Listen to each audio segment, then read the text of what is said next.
آپ نے پڑھا ہوگا، ابھی جو پڑھایا ہے اس کے پہلے، وہ یہ تھا کہ کچھ الفاظ ایسے دیے ہوئے تھے جن کے اندر کا ایک حرف غائب تھا، اور اس کے لفظ کے معنی کے مطابق آپ کو بھرنا تھا۔ آپ نے کچھ بھرا اور دماغ لگایا، بہت اچھی بات ہے، لیکن اس کلاس میں کچھ الفاظ دیے ہوئے ہیں، 4 اوپر میں ہے اور 4 نیچے میں ہے چاروں وہی لفظ، لیکن اس کی ترتیب الگ الگ ہے۔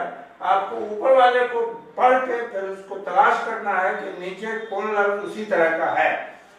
یہی کام آپ کو کرنا ہے۔ مثال کے طور پر یہ ہے گا فریزر گا حمزہ زیر گائے۔ اب آپ کو تلاش کرنا ہے کہ اس شکل اور اس حروف کا نیچے کہاں پر ہے۔ آپ غور کر کے دیکھ سکتے ہیں، یہاں دوسرے لائن کے تیسرے نمبر میں گائے ہے، اس کو آپ ایسے میچ کر دیجئے۔ اب آپ دوسروں کو بھی اسی طرح میچ کر لے سکتے ہیں، جیسے دوسرا حرف یہاں بیگن ہے تو اس کو دوسرے لائن میں تلاش کرنا ہے کہ بیگن کہاں پر ہے۔ آپ اس لفظ بیگن کو بے یہ گاف نو کو حروف کے ذریعے پہچان چکے ہوں گے۔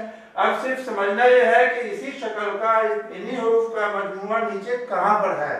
تو یہ دیکھیے بے یہ گاف نو ہے، یہاں پر تلاش کرنے سے ملتا ہے، آخر میں ہے اسی طرح کا بے یہ گاف نو۔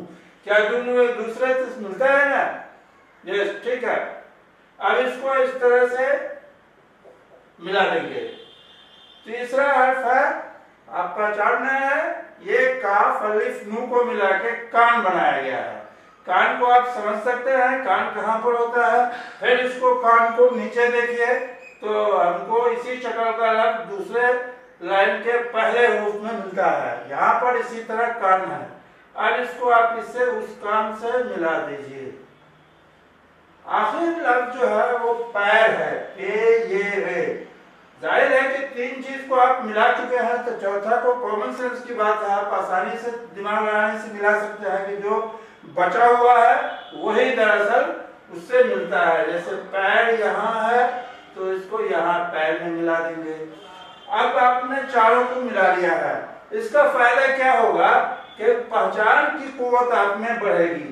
آپ جب دیکھ رہے ہیں کہ پہلے لفظ میں پہلے لائن میں جو لفظ لکھا ہوا ہے، پھر اسی کو آپ دوسرے لائن میں تلاش کرتے ہیں تو وہ مل جائے گا۔